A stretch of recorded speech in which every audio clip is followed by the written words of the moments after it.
what are the key elements of a strong personal brand? I think when you build a personal brand, that the first thing that you need to do before you do anything else is kind of establish the reputation or the personal brand that you've already got. So, as I said, and it sounds a bit silly, and maybe some of you have done it in the past just to see what happens. But when I started building my personal brand, I started by just Googling my name and seeing what comes up. Well, we all do that, I'm sure. Yeah.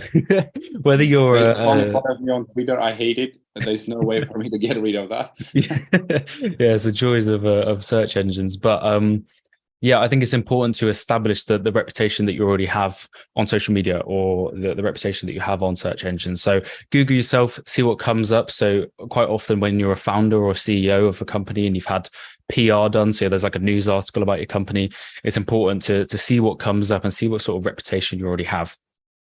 Also, kind of deep diving into the types of content that you're putting out on social media, I think is really important, especially on platforms, like you say, that can be easily accessed by people searching you up. So if you have, say, for example, a public Facebook account or a public Instagram account, public LinkedIn account, just kind of scour and look through the types of content that you're putting out and think, would I want my ideal prospect or my ideal employer to be seeing this style of content? If the answer is no, then obviously there's some changes that need to be made. So that's kind of like the main key thing, I think, more than anything else, is just establishing where is my baseline, where am I starting, and where do I need to go?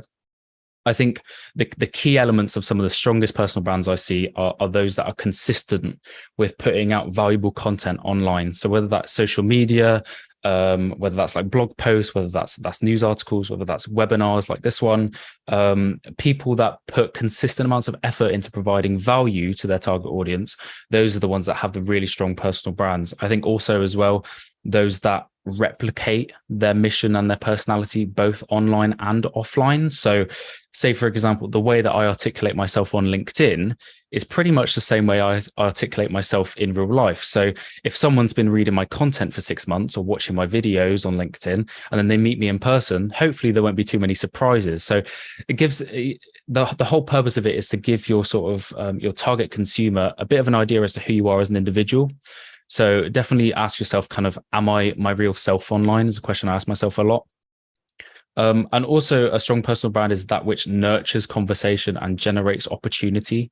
When we think about authority, like thought leaders and things like that, I think I like to think of it as a bit of like a line.